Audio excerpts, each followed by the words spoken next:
double thing in instead of just a. It And still just the, manages to catch you're me out live. though. Even though it, yeah. Hello, welcome to Dark History's live stream. It's been a little while, right? How is It's everybody? And Hallie, how are it's been a you? minute. I'm good. How are you? Yeah, it's been a I'm minute, good. hasn't it? It has been a little while, right? What was it? America Day or June. something last Oh, time? well, the last live stream we had was in June, and we were gonna do one on June 27th, but things went a little awry, and we couldn't do one the following week because that would have been America Day, aka Independence Day, also known as the 4th of July. Right, that was it. So yeah, we chose not to. And it just happened. Life happens, and then the next thing you know, it's August, and I'm kind of okay with it being August already. Yeah, right. I was about to say that. The year is going really fast, but I don't have a lot of complaints. Yeah. But that's fine. No. Yeah, I'm kind of okay with it already being August. Yeah. I'm good with that. Yeah, definitely. How is everyone? We've got Sharona. And Amanda, drop the link. I Drop the link, know. Amanda. Are you sure? I've actually. I don't know. Panda's she's out of it. I don't even think she knows what she's talking about right now. It is nicely reminded though. I got as far as copy and pasting it. I just didn't actually put it in. Oh gosh, how do I do this? Oh, good Lord. Okay, Hallie, hold the fort. Oh no. That's terrifying when he tells me that. Just drop it out the blue as well, right? So today, what? Oh, that's. Oh, golly gosh. She said, drop it like it's hot. I'm all over the place. I don't know if Ben really knows what hot is, Amanda. He lives in the UK. They think hot is like 87 degrees. Hey, now, it was Fahrenheit. about 25 degrees this week. That was a oh, don't even. Don't. certified heat wave over here. It was really, Ben. It was literally really? like, first on the news Ben. agenda. Ben. Ben. Yeah. You said 25. Is that really what you just said? Yeah, I was sort of taking the mick a little bit. I think it was like 28 maybe. Okay. So for those of us who don't do, Celsius, that means about 78 degrees Fahrenheit, which doesn't count as hot. That counts as a beautiful, lovely spring day.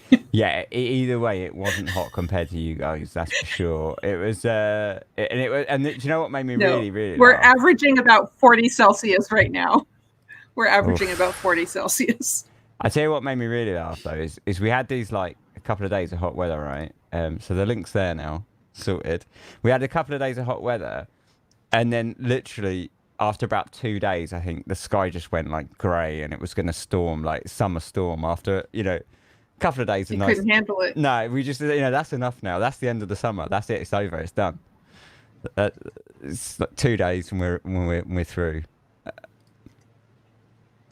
It was 104 for me today. That's too much. 33 right now at 8 p.m. Oh, I'll tell you what though. Oh yeah, no, that is too much. Because I love those summer evenings when you just can go out in a t-shirt and, but for 33, I mean, you can go out in your shorts. It's definitely sandal wear, isn't it? I would hope so. So they said, please stop talking about the weather. It's depressing. Okay, I added the depressing part, but oh, you live in Sweden. They live in Sweden. Oh, hey, but that must be beautiful. Yeah, exactly. So everyone not from Sweden goes, wow, but the one person from Sweden goes, I know. Forget it, it's depressing. So Amanda's made it to the stream. That is unbelievable efforts. Hello, Amanda. Oh my God. What the hell are you doing here? Look at you. Hi guys, I missed you guys. It's good to see you. Good to see you too. Okay, it's like surprising to see you. Are you some sort of like robot or what? Yes, I'm a clone of myself. So if you hear any glitches, just ignore them. So. Now my dog's on me. Hold on. Ripley's excited. Her dog's name is Ripley, and she's absolutely adorable. Sarah says you can go out in your pants, Ben. I mean, I spend most days walking around the flat in my pants anyway. So, especially, everyday Sunday lockdown style. It's like, do I even put clothes on today, or do I just walk around in my pants and socks? Yeah, just probably a little bit too much information I'm sharing there. Yeah, it's all good. I think we've all kind of gotten to that point now, in our lives. Yeah. I mean, hey, I don't know. It's really kind of funny because a lot of the times, like at our work, we switched over to what was it? I guess they call it like a casual dress code. We can wear jeans at work and stuff now. Why is my camera freaking F out? My processor can hardly handle this here. What, they're letting you wear Courtney's casual here. wear because of the summer? We the can. temperature? Well, no. We actually changed it late last year to where we can just wear jeans year round as long as they're not full of holes and whatnot. Oh. But we're supposed to still wear like a decent t-shirt or blouse or shirt or whatever on top. And it's like, since this whole kerfuffle has taken place, we just it's like you just see people walking around with t-shirts and jeans and sneakers and nobody even cares anymore. It doesn't even matter. It's like my boss used to say something, but now he just doesn't even care. So yes, links in the description if anyone wants to come on like Amanda just did. What are we talking about today then, chaps or chapettes? Well, so much Piracy on the high seas. Oh gosh, pirates! I forgot about that one. Yeah, piracy You on the high seas. forgot about Albert Hicks. Yeah. Hairy Hands. Yeah, I definitely didn't forget that one. What else did we have? I mean, I reckon we should start with the hairy hands and see where we go from there. Are we going to do it all? We also had spirit photography and the Camden Wonder. Oh yeah, there was that one. Right, Camden Wonder. What was that? That was the guy who like disappeared, and everybody thought, oh, he must be dead. So they like, oh yes, hung the people, and then all of a sudden, oh, he's alive. Yeah. Oh yeah, I was captured and taken away by a Turkish. Yeah, it was a Turkish slave. Yeah, that's right. Yeah. Gosh, it's a good job I don't write these. Did we also already talk about Alexander? No. Wait, have we? I don't remember talking about cannibalism. Says, I need to tell you think we did. I think we talked about Alexander Pierce, but did you see what I'm going to butcher the name and I'm going to apologize in advance. Your mom said? Yes, I was just She said she waited to listen. No. I don't know if that was a good idea. I save listening to the French Ripper because I know I'm going to like it so much, and I listen to it tomorrow. I'm traveling to France tomorrow. Good luck. Hopefully you won't get chopped up. She listens to the Joseph Fauché episode, and she travels to France the next day. Yeah, hopefully you won't get chopped up and found in a field. I mean that sincerely. That's a slow clap right there. That's amazing.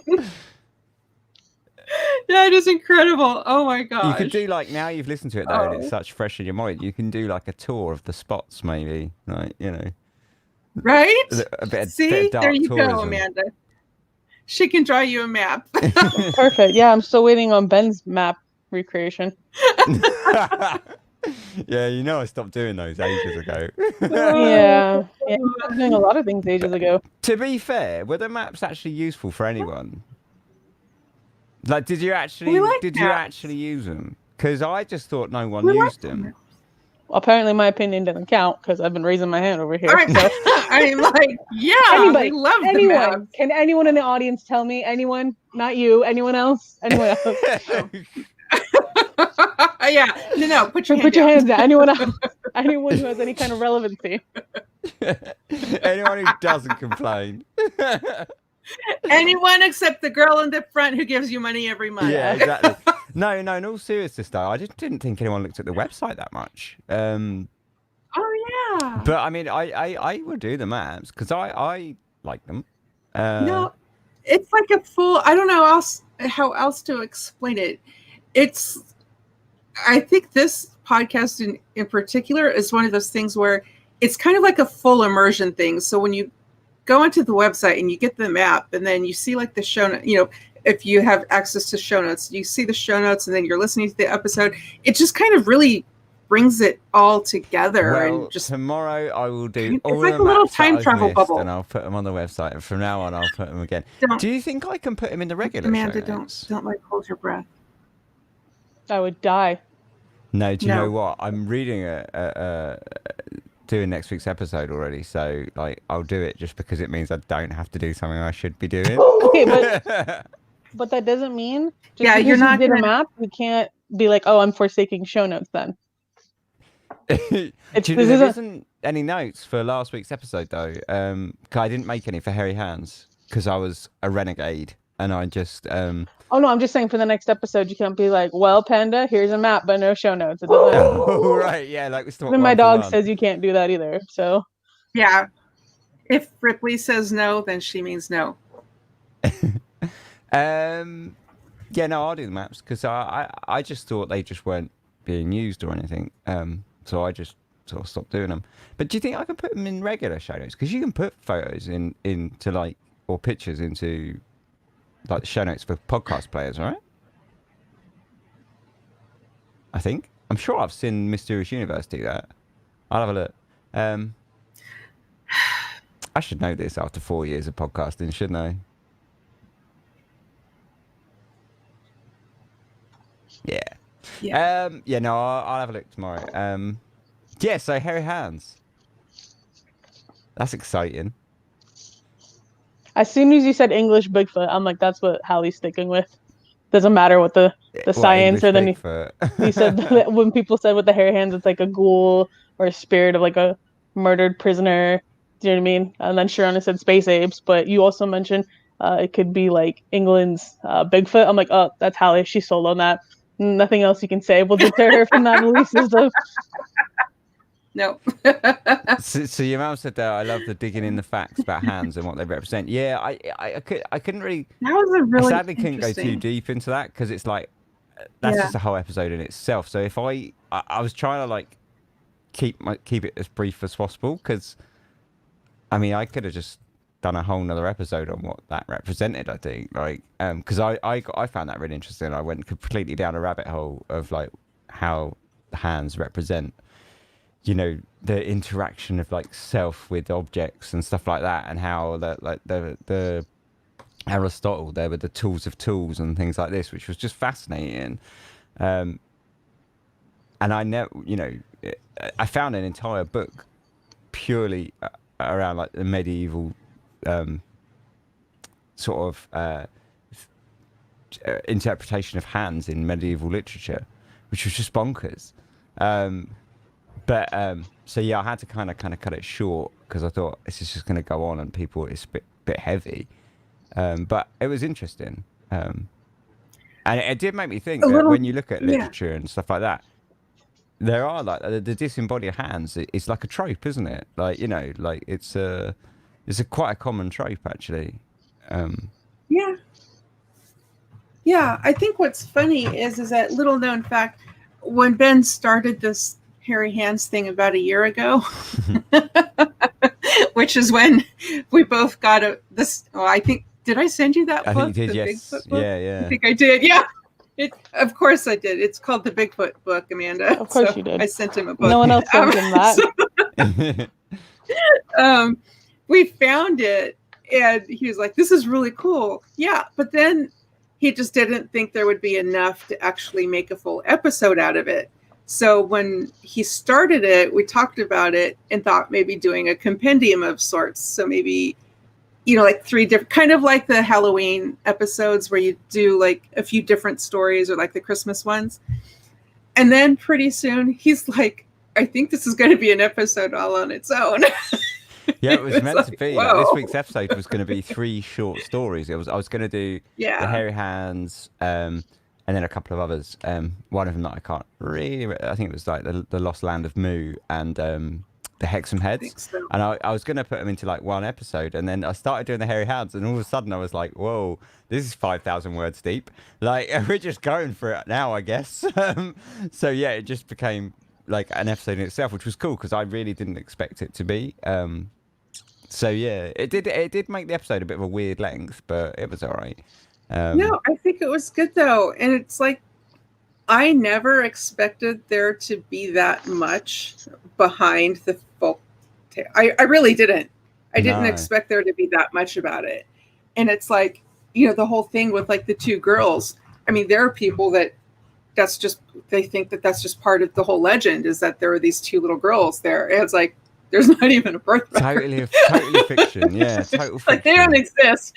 But It's I mean, incredible. do you really need a birth certificate or birth record if you're smuggling and involved with human trafficking? So you never know. Well, this is true. This is true. They probably just smuggled him in from Turkey or something. Yeah, that's why he told him to jump, you know, because he knew he was going to crash and he didn't want to get caught with like another crime, you know, smuggling in these two girls. Oh my gosh. Yeah, no. But yeah, I I tell you what, I really liked, and it was like equally enjoyable, but sort of frustrating at the same time, was that actually there was clearly a lot more like orally about it that was just never recorded, because those guys went on that trip, the road trip, and saw the banners like on the roadside that were sort of beware the hairy hands and things like that. Oh yeah. And you What's just this think thing? like, it means it must have been, because by that point it had died in the newspapers and all the rest. You know, it wasn't really a story, but it was like, it must still be like quite a big deal locally speaking. You know, like, or as like an oral tradition, it must still be really going. I'm sorry. So What we your got mom Sarah. just said. No, she says, your mom says, I listened to a podcast that presented it as a true thing. I think it's the same Ben ran it from the episode. Oh my gosh. But see, that's the problem, is so many just, I think podcasters in general don't do their homework.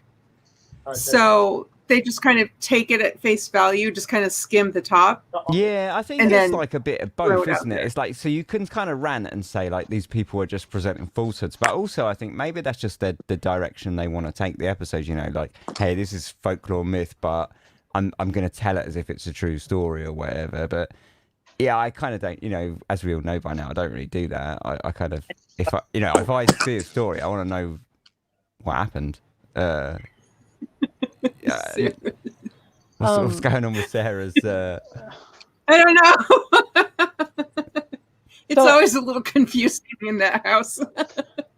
A couple things about the hairy hands crossed my mind is, one, how hairy? Like hairy palms or just hairy knuckles, or like that's something like I needed.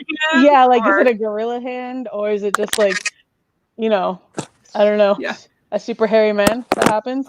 The second thing that crossed my mind is when you were talking about like cultures and histories and their relations to hands, and you were giving examples. It made me think of Devon Sawa's Idle Hands. If anyone remembers that horrible trash movie. Hands. Yeah. Oh, I don't know it. Oh, it's such a. Ooh. It's supposed to be like a comedy spoof. There's like Seth Green, Devon Sawa, Jessica Alba in it. His hands become possessed by the devil, and he like kills everybody, but he's like trying to stop it.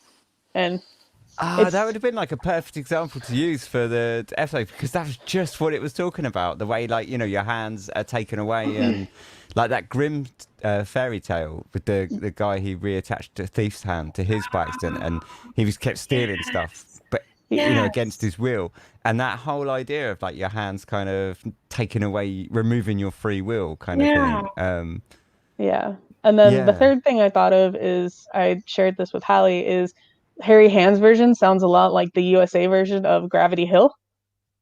Oh, Like- I don't know this. Mm-hmm. So we have a Gravity Hill by where I live. I haven't searched the historical accuracy of this, but rumor is on this hill, a bus broke down full of school kids, and a Mack truck, I don't know, a train, herd of elephants, I don't know, something big, took down the school bus and it killed all the children. So the legend is, in the middle of the night, if you park your car there in neutral, your car will start to roll uphill, and it's the children trying to push you away to safety. And there was a time in high school I did that with my friends, and the trick is you're supposed to put baby powder all over the outside of your car, but it picks up other people's transference handprints, right? And we didn't roll at all. I was like, well, this is dumb. We just all crammed into a Beetle at 12:30 at night to sit here and have nothing happen. But when we went to the petrol station to go fill up, no joke, there was a little tiny baby hand on the inside passenger window. Oof. And none of us have kids or like little siblings. So I was like, okay, weird. But as far as like, you know, road mysteries, the hairy hands sounded really similar to Gravity Hill stories that we have here in the US. Yeah, I've heard the whole pushing uphill thing before, but I didn't, not that the whole kind of story to it. That's cool. Except your hands are trying to kill people and our ghost hands are trying to save us, I guess. So yeah. So I was laughing halfway through that. It wasn't at you, Amanda. I was laughing at your mum again, saying, I think they're like my ex's hands for hair in the fingers.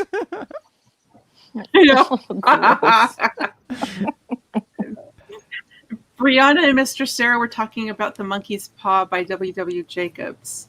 And I think I vaguely remember it. Oof, enlighten us. Well, okay, this is just wiki, so I guarantee no accuracy. It says The Monkey's Paw is a supernatural short story by author W.W. Jacobs, first published in England in the collection The Lady of the Barge in 1902. In the story, 3 wishes are granted to the owner of the monkey's paw, but the wishes come with an enormous price for interfering with fate. Interesting. I remember this story. I had to read it in my freshman English class. Yeah, it involves Mr. and Mrs. White. That was in a Simpsons episode.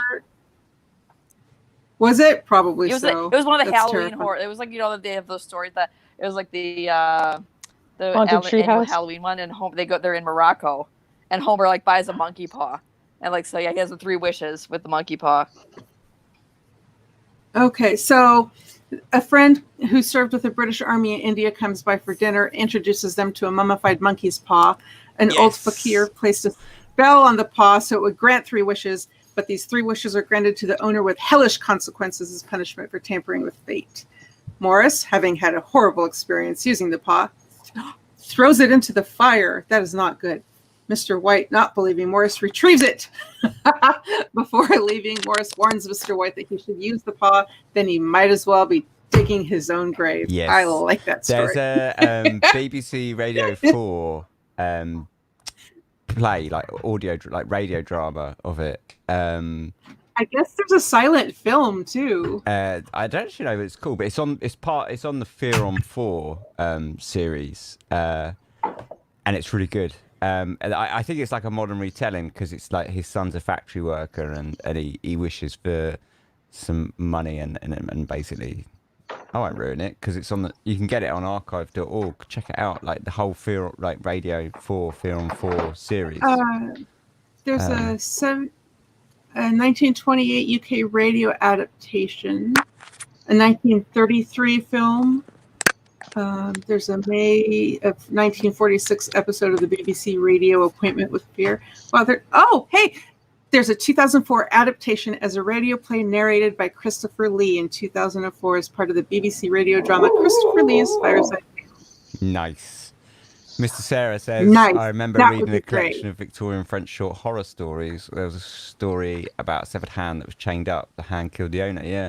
So, like, when I was reading it, like, it was saying, like, the 19th century Gothic horror was when this kind of hand thing kind of had, like, a resurgence kind of thing.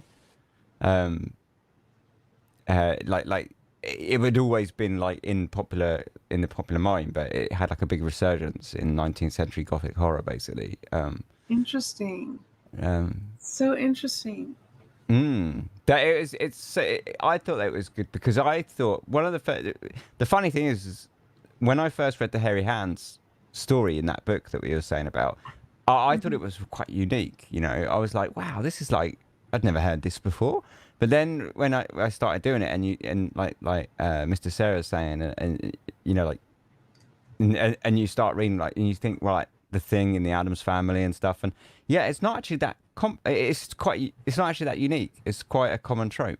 So this idea of a kind of haunted disembodied hand, it's really not that sort of unique. But I just hadn't sort of put 2 and 2 together at the time, and I'd read that Hairy Hand story and just thought, wow, this is really, interesting and unique. But when you put it in that context, all of a sudden Yeah, it's it's like, cool. actually, I've heard this story a million They times start before. popping up. Yeah, yeah. Yeah. It's like when you buy a car, all of a sudden you see them everywhere. So did anyone actually buy this story? No.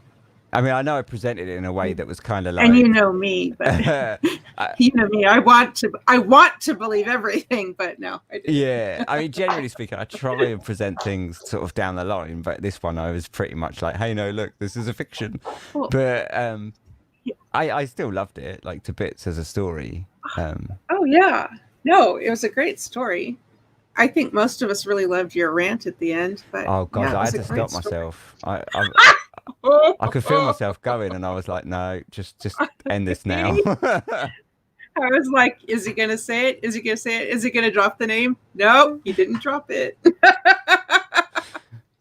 Yeah. So Red close.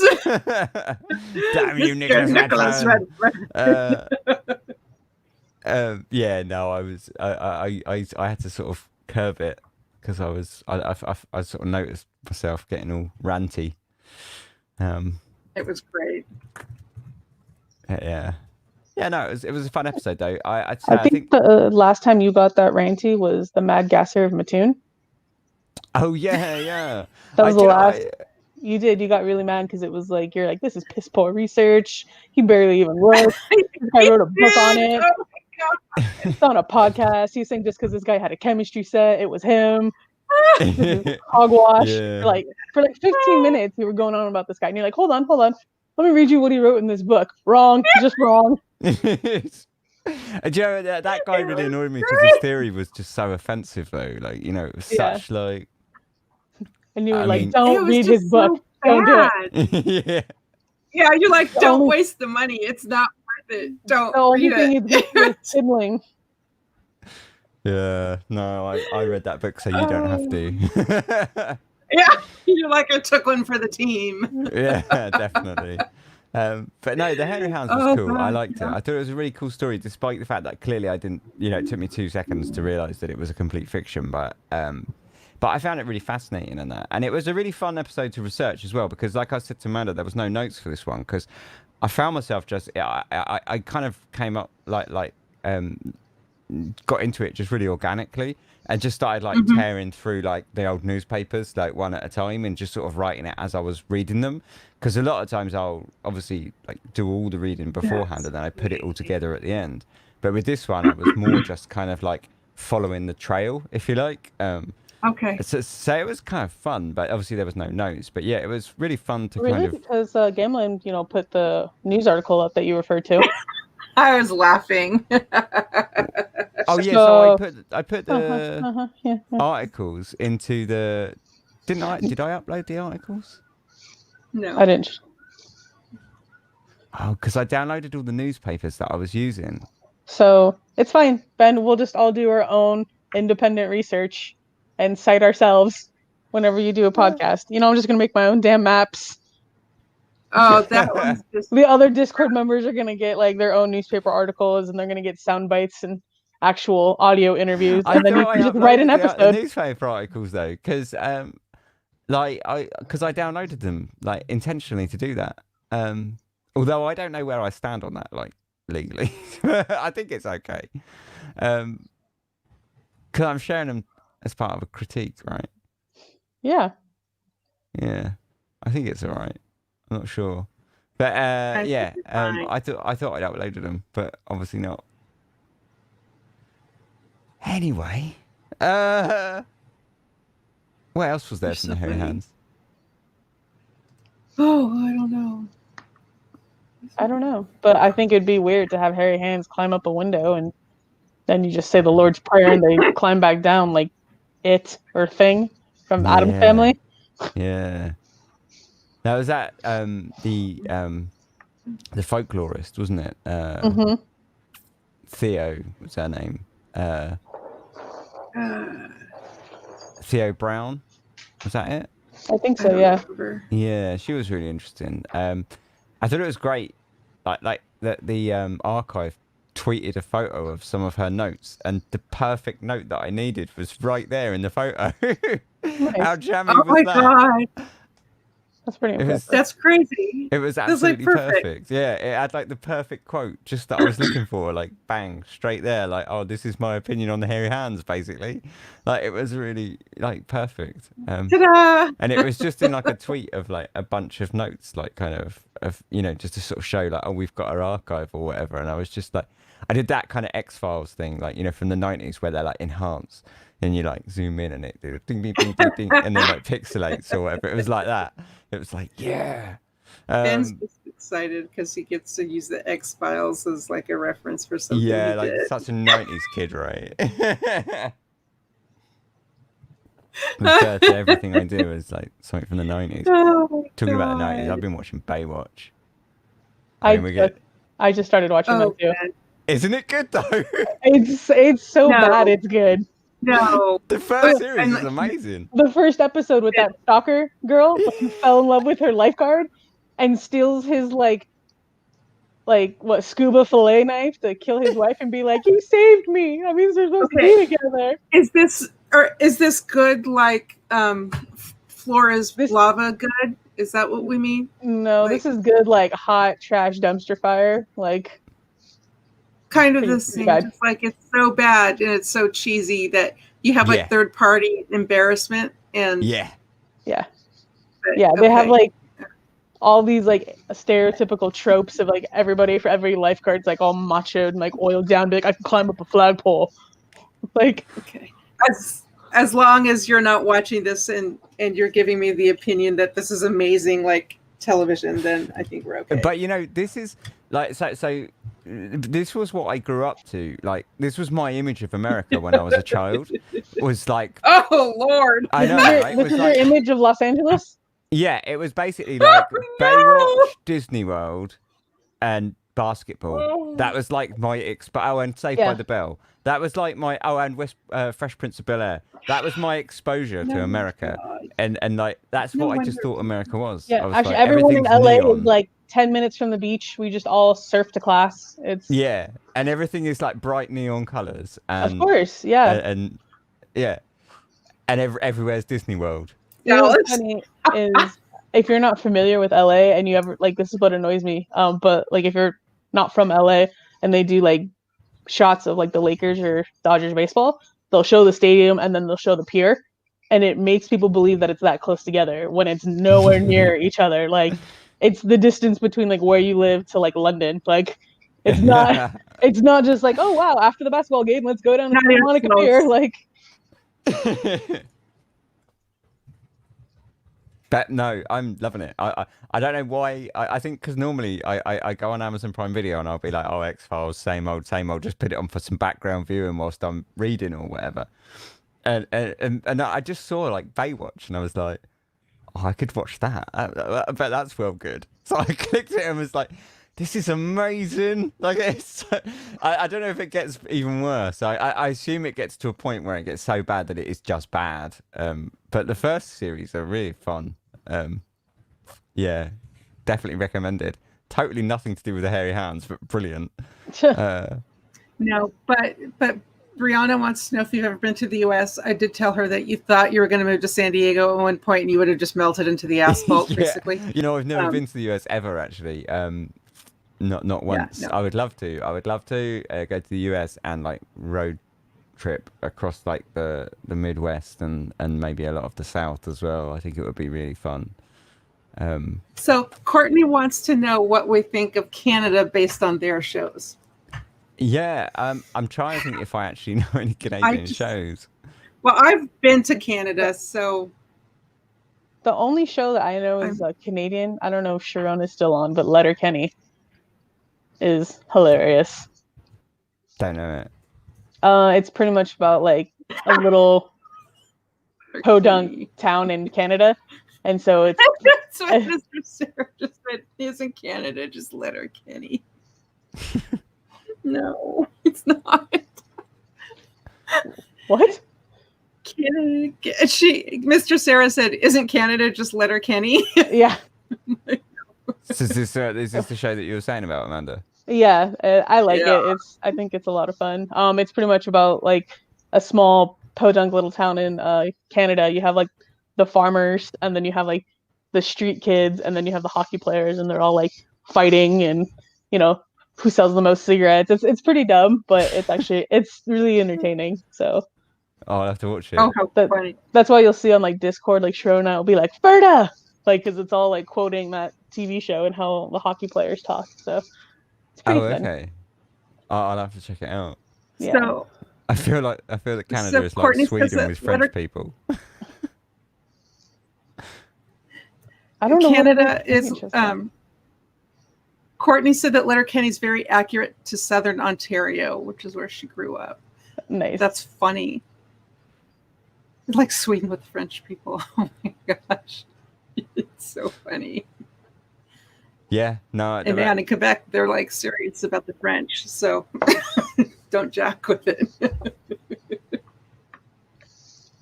So yeah, Dead that's pretty serious much Hairy about it. Hands anyway. All load of nonsense, but a really good story. What else are we talking about? Canada was the first place I saw a black squirrel. For a black squirrel. I had never seen a black squirrel before I went to Canada. Oh, A they're black really- squirrel. They have black squirrels in Canada, and we don't have them here. And I had never seen one before, and I was so confused. I'm like, what is that? It looks like a squirrel, but it's black. And they're like, yeah, it's a squirrel. Like, but it's black. I live in Maine, and some here have kind of Oh, a poor no. opinion of the Canadians. Tell you what, though, Maine's cool, right? Maine is cool. Canada, Wisconsin, close enough. Oh my God, no. I've been to both places. No. Oh, good grief. Oh, I would love to live in Maine or Vermont.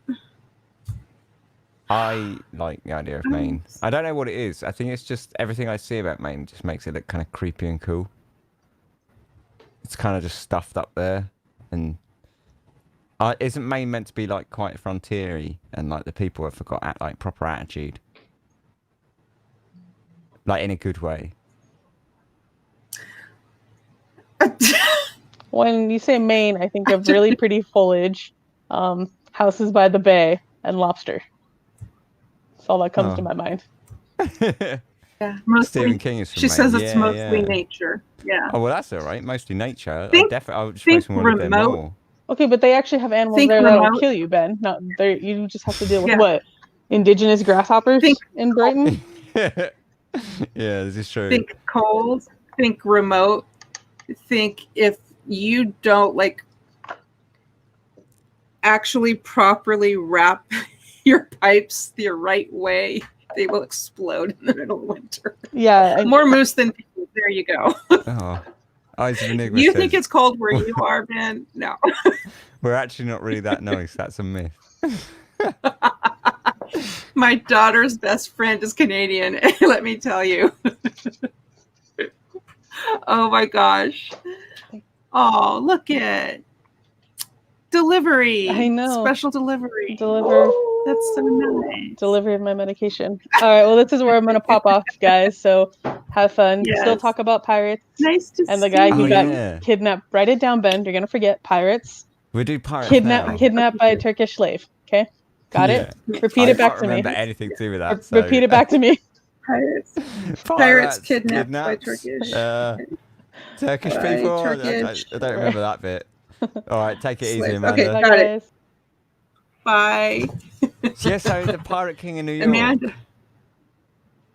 Yeah, Amanda literally just got discharged today from hospital, so we were very surprised to see her on the stream. Yeah, I was not. That's why expecting we that were at all No, that's why we were just like, whoa.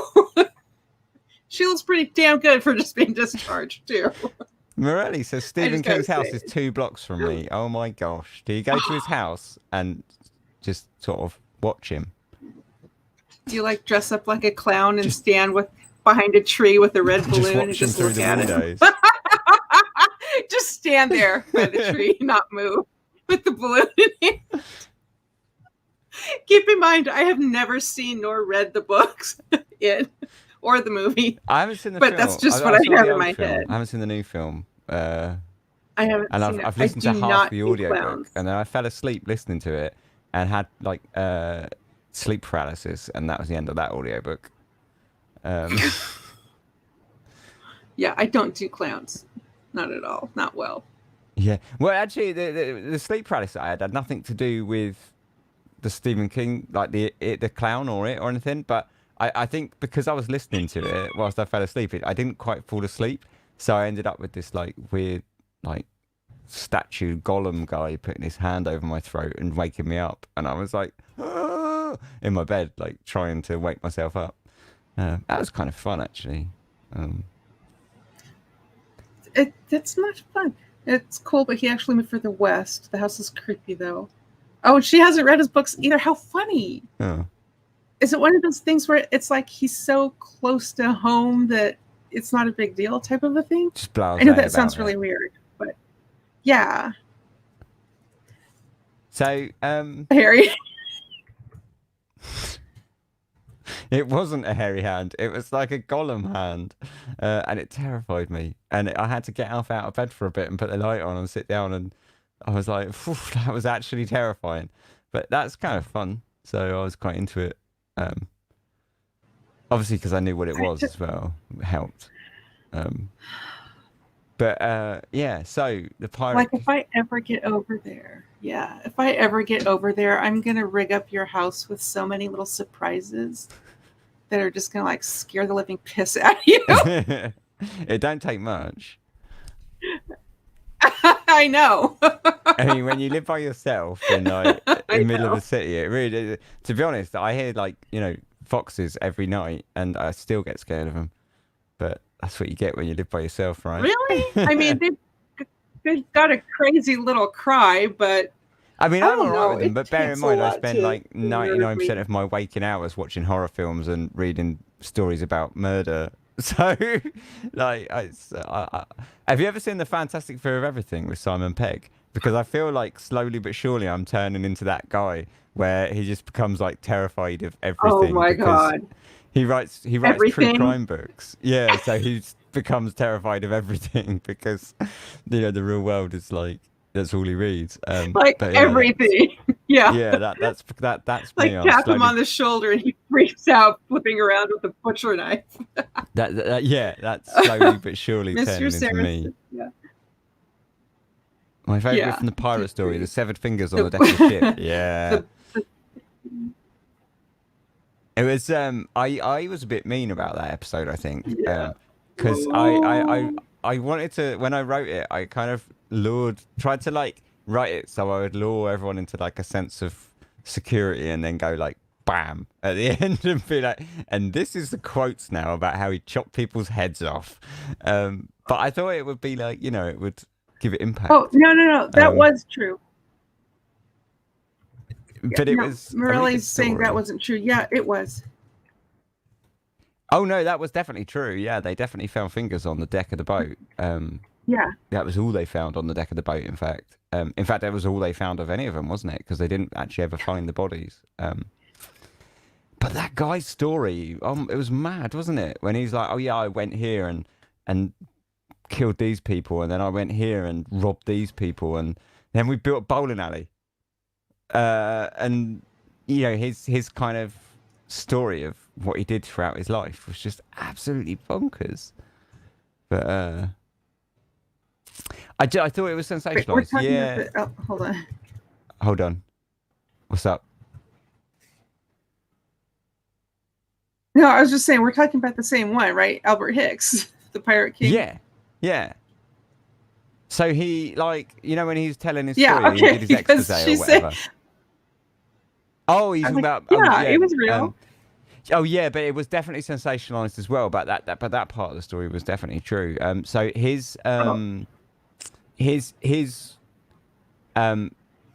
confession, where at the start of his confession it says this was the true words of Albert Hicks or whatever, but it wasn't. It was clearly like kind of zhuzhed up a bit.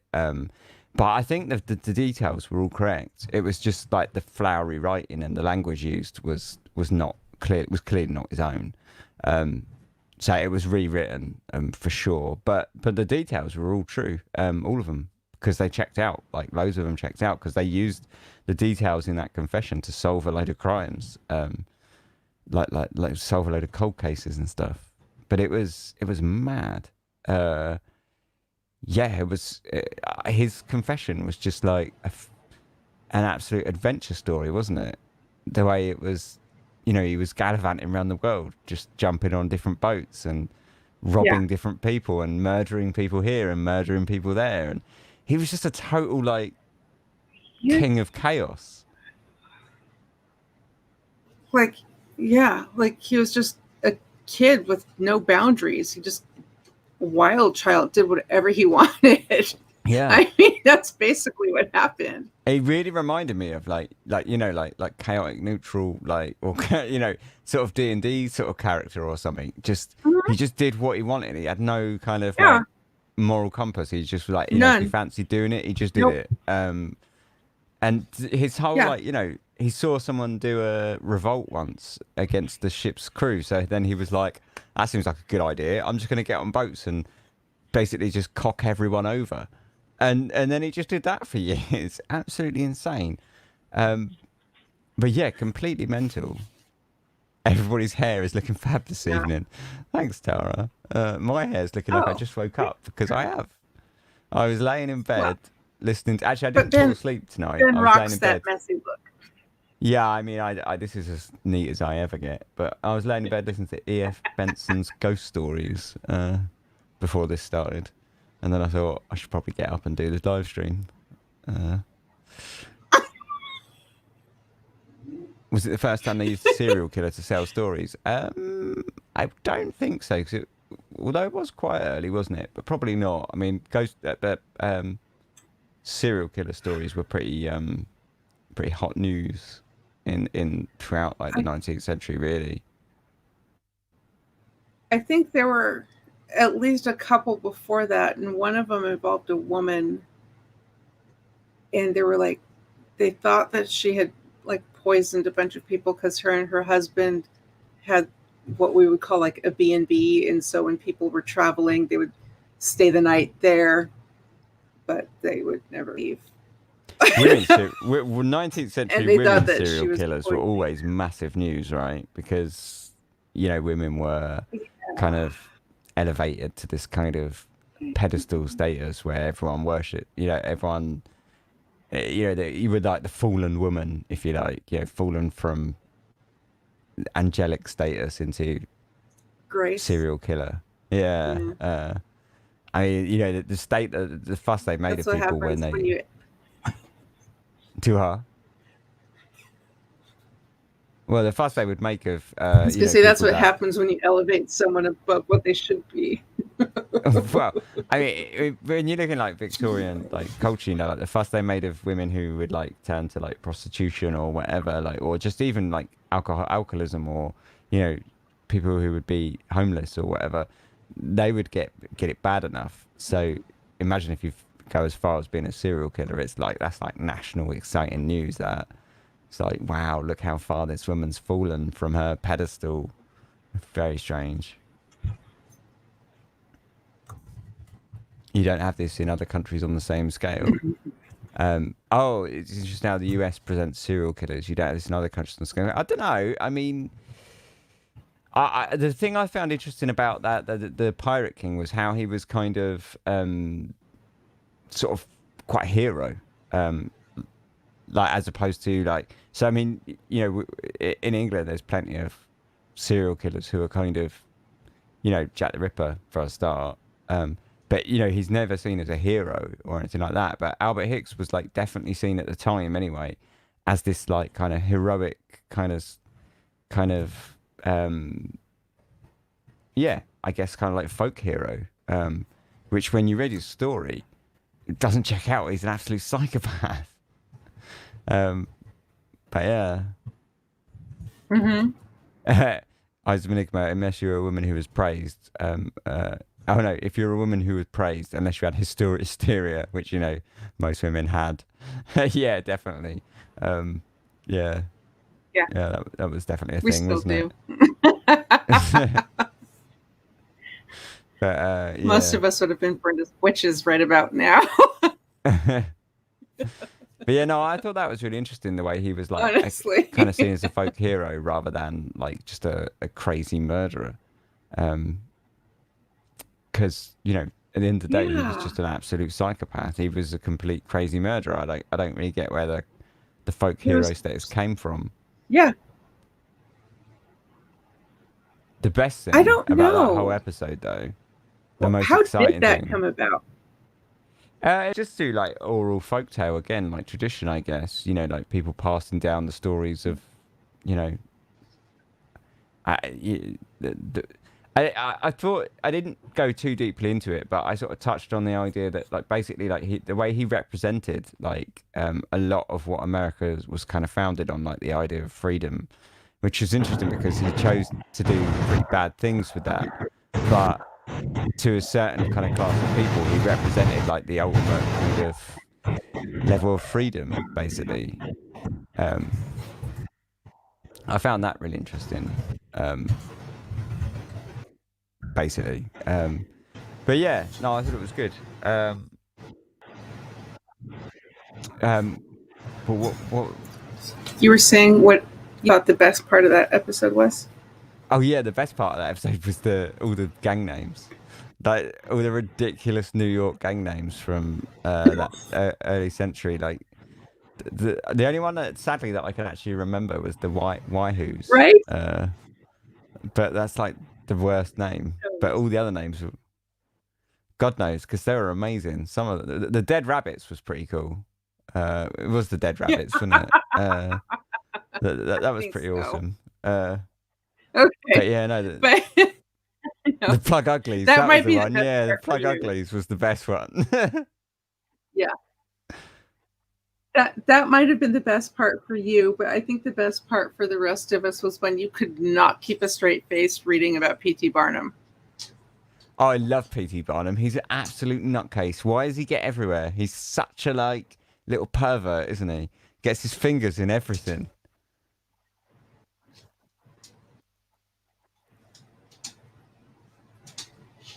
Oh, Yeah, Brianna says no, in the it, cam it story, was it would have been really hysterical great if he'd because have it's kept like the part you about the could guy. not. Sorry. Oh, P.T. Barnum. Yeah, you know, it's mental. It was. No, I complete- was like, just I saying love it him. was hysterical. Yeah, Yeah, he's absolutely mental. That guy. he's great. He's such a pervert. He just gets in Mm-hmm. everything, doesn't he? He's like anything bad happens, he's there, like a fly on shit, like straight away, like He's his there. fingers straight in the pie. Like I can profit out of this. I love him. Selling He's a an snake absolute oil. nutcase. He's an absolute nutcase. Selling his snake oil. Just think. Yep.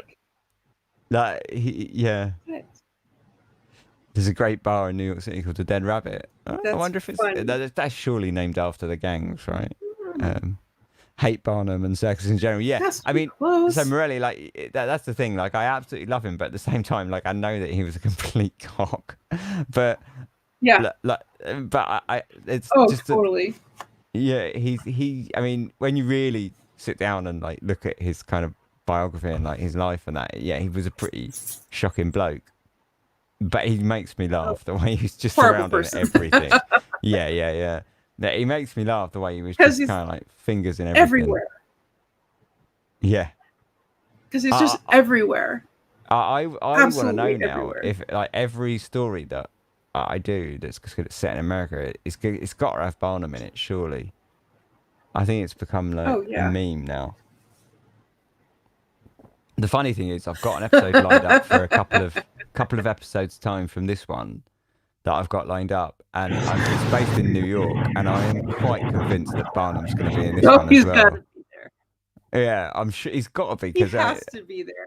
it's weird, and it's set in New York, so undeniably, like he's going to have to be part of the story at some point. So yeah, that's going to be interesting. I haven't started. Say I've got it lined up, so I haven't actually started looking into it yet, but. I'm just going to be like the whole time researching that, just waiting for Barnum's name to crop up.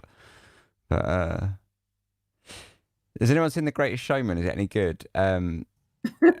Yeah, I don't. I was talking to my mum about that, funny enough, Brianna, because I didn't realise The Greatest Showman was about Barnum, and it was my mum who said to me like, "Oh, it's about Barnum, whatever."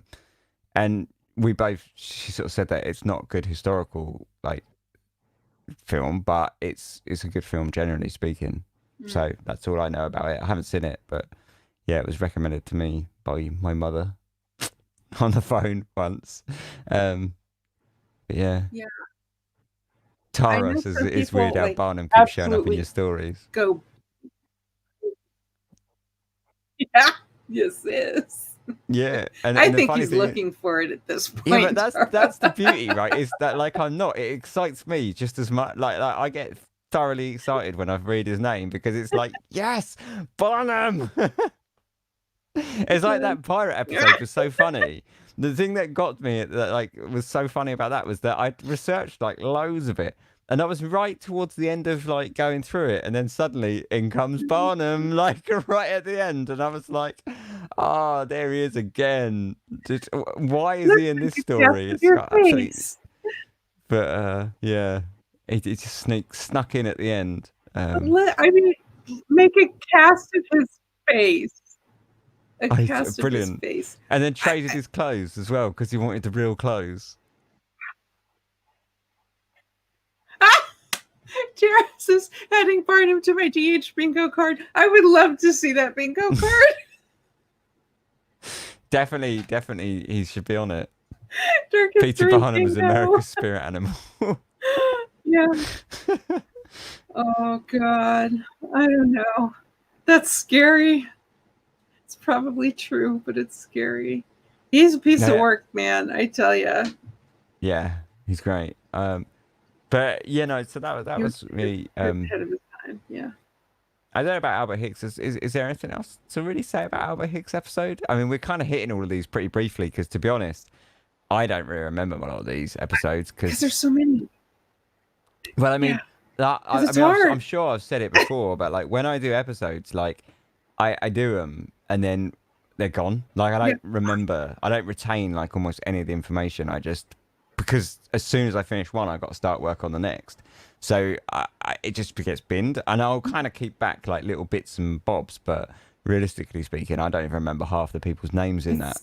I don't even know if it's Albert or Alfred Hicks. Can't even remember. Pretty sure her name was Albert Hicks, but I don't remember. Albert. Albert. It is. Thanks, Miss Sarah. I liked it. Good there?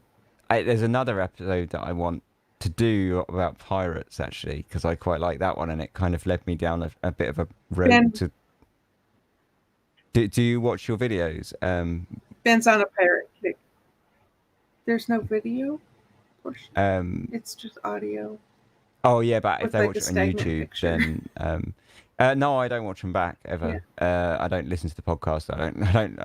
I don't want to hear myself talk. I hear myself talk enough. I definitely don't want to listen to myself.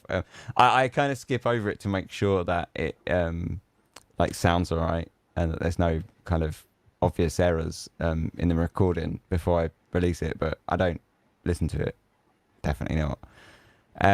But yeah, no, I from looking at that that episode, and because he was like kind of the last of the pirates and all this, I kind of went down a bit of a road of like looking at pirates and stuff. So I've got an episode coming up in answer to Morelli, who said what's coming up. I've got an episode coming up about pirates, which is cool. This one particular pirate.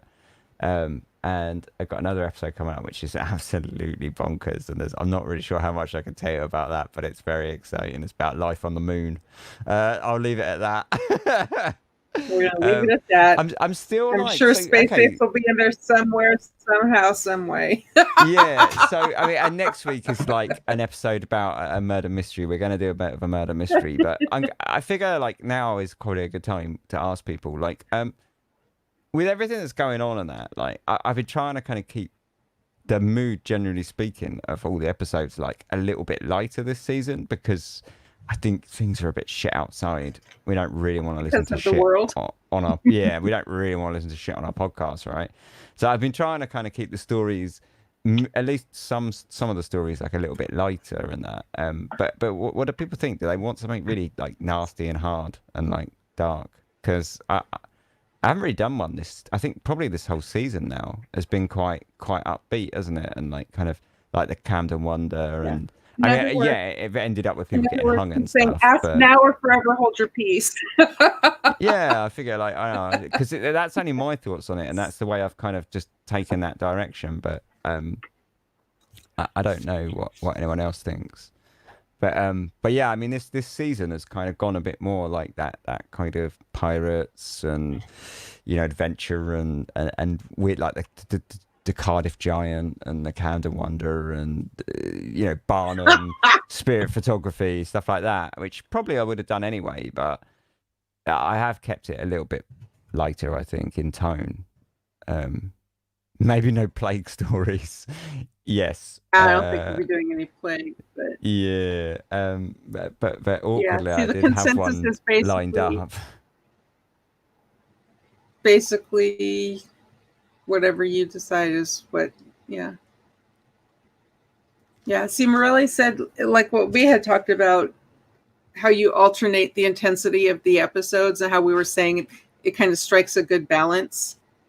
Yeah, I don't want to kind of like say like I feel like at the moment like I don't mind doing one or two that like this week coming up is a murder mystery, so it's nothing particularly light about that one, but because of that, then the week after I'll probably look at doing something a little bit more kind of not, I wouldn't say any of the episodes are particularly like hey, but I would probably look at doing something a little bit less kind of murdery. Yeah, definitely, really. I like the paranormal in there some as well, like the hairy hands. Yeah, no, me too. I like to chuck that. Again, I try and keep it varied anyway, but yeah. Yes. No, I think the way it is, it's usually pretty mixed up. I mean, it's pretty varied. There's a good variety. You're not doing the same thing back to back to back. Yeah. So I realized this week that that we just hadn't had like a good murder mystery for a while, so I figured we'd do that this week. Yeah. So generally speaking, I've been trying to keep it a little bit less.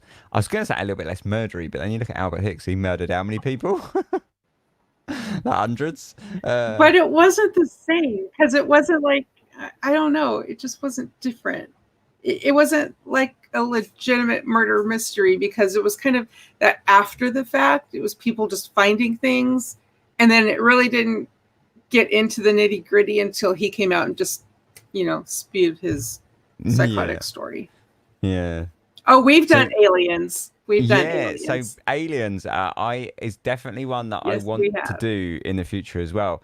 So I have another episode like lined up that I've kind of been sort of like preparing, which is about aliens, but old like 19th century UFOs, which is really interesting because like there's a whole different cultural perspective, because obviously I mean, when you look about aliens, like that narrative that we have today really was formed around about the 40s, wasn't it? And then it's kind of like been shaped heavily by science fiction and stuff since. So like anything before that, like pre that, is quite different. And when you get to the 19th century, like 19th century aliens are like pretty bonkers, because that was when flight was like the latest ones that I found are when flight was still very experimental. So people were beginning to sort of be open to the idea that there's something like piloting something in the sky, because before that they were very much attributed to like natural phenomena or Jesus, basically, which is really interesting. Yeah, but otherwise, yeah, Sigmund Adamski was the closest we got to aliens. But definitely, I want to do more aliens.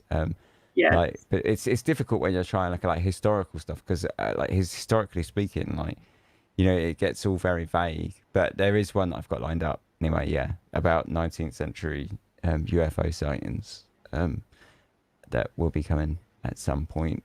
But I just have all these lined up. And I kind of like dig into them from time to time and eventually they'll reach a sort of tipping point where I'll go all in and finish them up and actually release it as an episode. So I don't know when it's coming, but it will be this season for sure. But the 1890s mystery dirigible stories, yeah, that's part of it. Yeah, definitely a big part of it. Really interesting.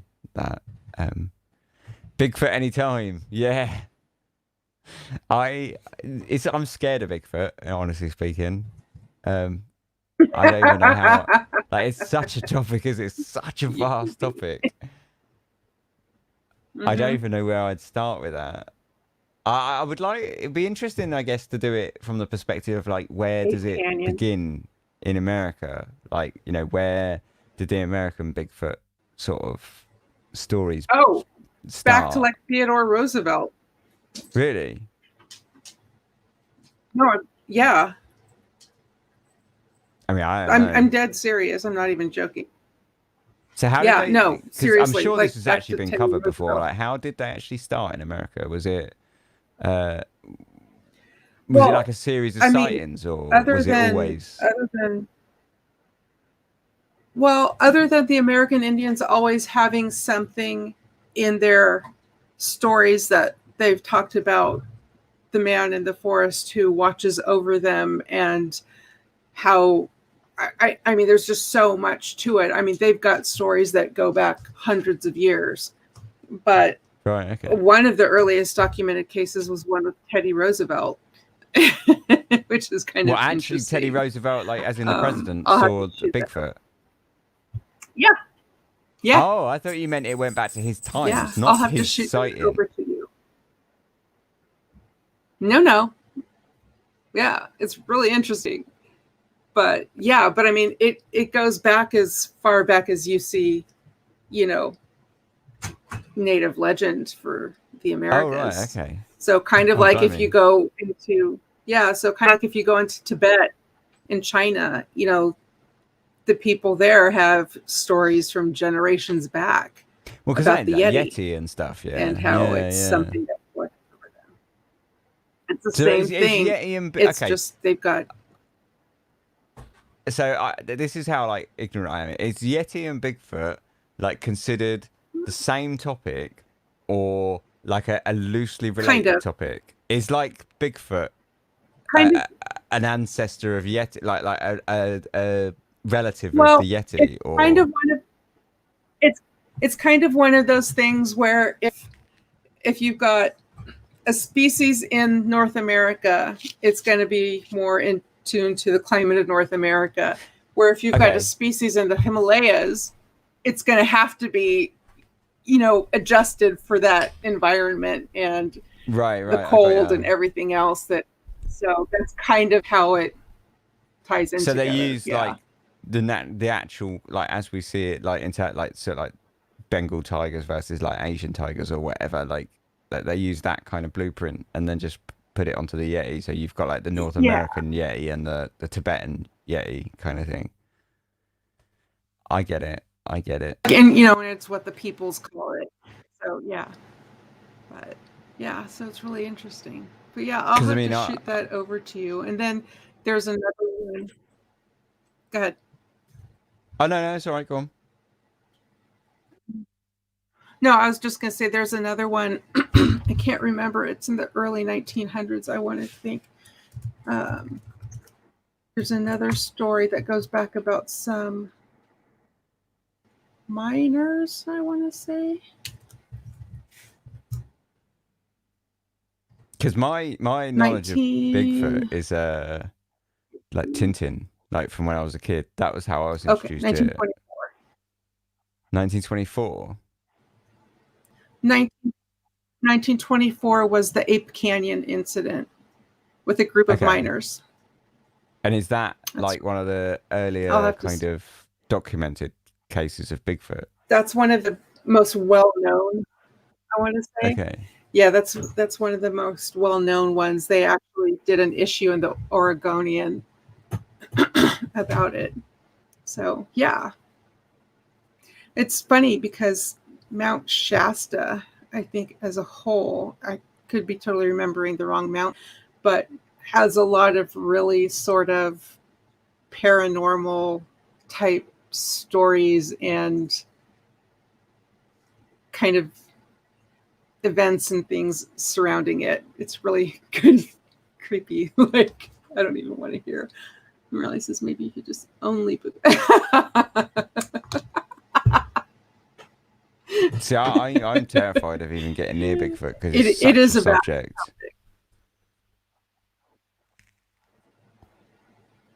Only old Bigfoot it's just reports. one of those things where, and I think that's what it would have to be, was like you kind of, going into one of the old accounts.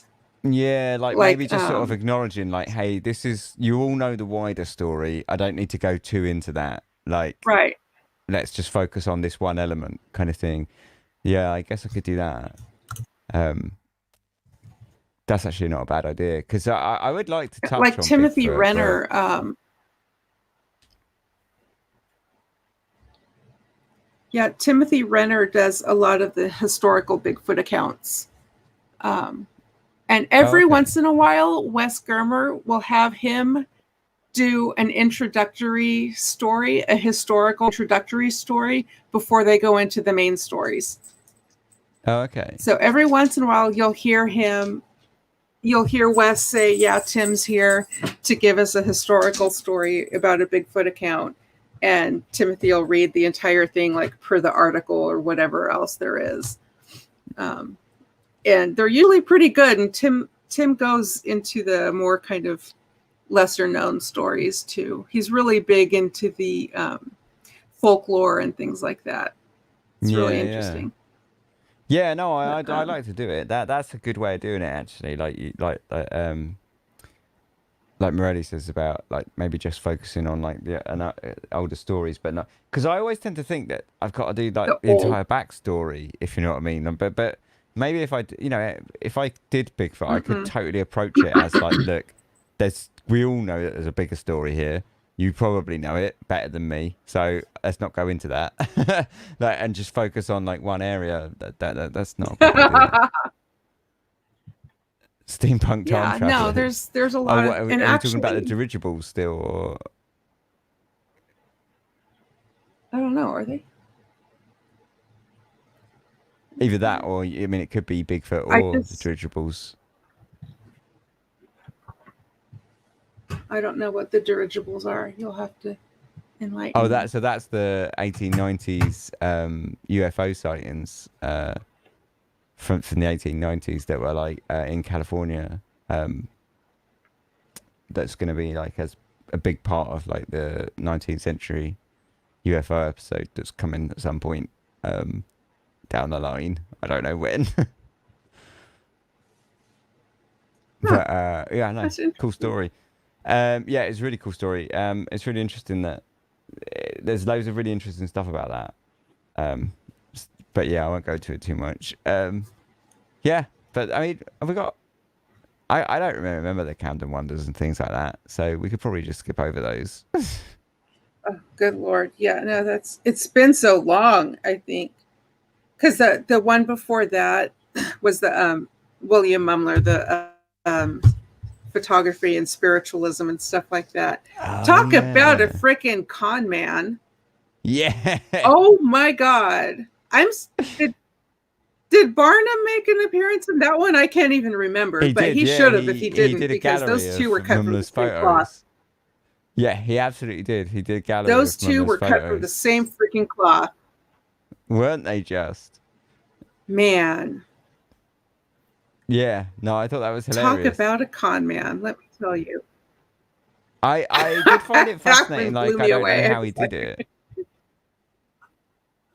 Like, I still don't know. I don't know how he did them, but that was like one of your questions at the end, was how he was able to get. One of your questions at the very end was it a matter of people just wanting so badly for it to be a picture of their lost loved one, or how was it that he actually got a picture that looked like them? Yeah, I think it was that. I think it has to have been that. because it seemed like he was using old photographs, like because people were recognizing, But how did like he when get it all them? started falling apart, people were saying like, "Oh, I recognize that person. That's my wife, and she's still alive." And then it would turn out that like a year prior, know, she'd right? gone there to have like a portrait photography. So he must have been using like old negatives or old prints Had or whatever. to. So I just He think had he to. was. I think it was people just grasping, like, oh, like the gender's correct, so therefore we'll just roll with it because I want to believe, kind of thing. Yeah, But it and I was think too fascinating. because it's not like it would be. It's not like it would be a clear picture of like you or I, like, oh, boom, there it is. It's kind of like a shadowy picture in the back, so it's kind of vague. You can't really see a whole lot of definition and stuff. So it's So enough for them to look at, grab onto the details that they want to, and make it into what they want to make it. yeah, so that's kind of what I sort of thought. Sadly, I had a bunch of his photos. Oh, really? Yeah, I saved them for a live stream, but I think I've not because I've moved it onto my backup hard drive. But I mean, there's some photos here, Mm. like I can show on the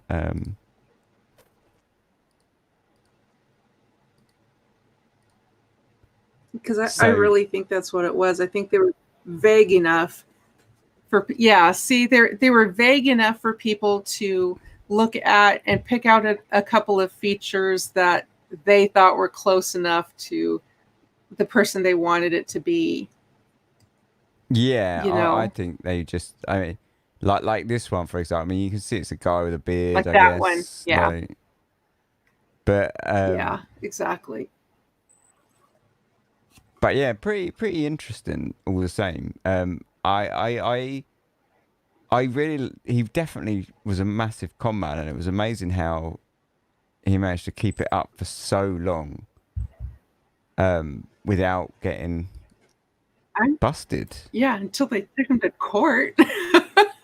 That surprised Yeah. me. I don't know why, but it surprised me that he actually got like prosecuted for it, basically. Oh, look, a Dark Histories butterfly. Sorry. Oh just yeah. right there. Yeah. Oop. Hey. It's always great when you like go in and you type into Google something and all of a sudden, boom, Dark Histories is the first thing that pops up. You're like, that's right. But yeah, no, I thought that was super interesting, that episode. I really liked it. I really like spiritualism anyway, like a lot of the weird wacky shit that was going on in like the 19th century spiritualist circles. But I have no explanation, so I'm gonna say it was ghosts. He proved ghosts were real. Yeah, exactly. Why not? What the heck? Yeah. Everything else. Remarkably, like, actually, I'm gonna not go there. Yeah. There's the whole God of the gaps in it. That argument. Don't know what the answer is, therefore God. Like, don't know the answer to this, therefore ghosts. Definitely ghosts are just real. Oh. That's a good question. Morelli said she can't figure out how they got the hand on the shoulder effect. Wasn't that kind of a typical pose? I don't, Like because I for mean, they portraits? must have lined them up and stuff. So the whole thing is really weird. I don't understand how they did it. I really No, don't. but I'm just saying, And- like, wasn't that a typical pose that they would have, like, for family portraits? Is like the father would be standing behind with the hand on her shoulder, so it wouldn't be that hard to intersperse with another picture if that's a standard pose for photography. I guess. I mean, yeah. Excuse me. I didn't really know. What I thought most impressive about that guy was, although he was clearly a con man, he was clearly quite talented at it as well. Because like he would go to other people's photography studios who were like trying to catch him out, use all of their equipment and say, help yourself, like tear the camera down, look at it all, do what you want.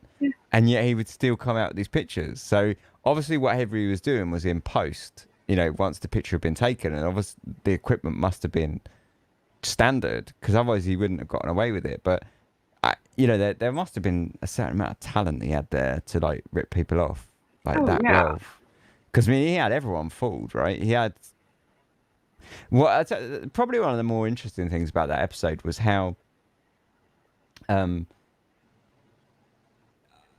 So we look at those photos and they look really obviously faked, and you think, how did that fool anyone, and all the rest of it.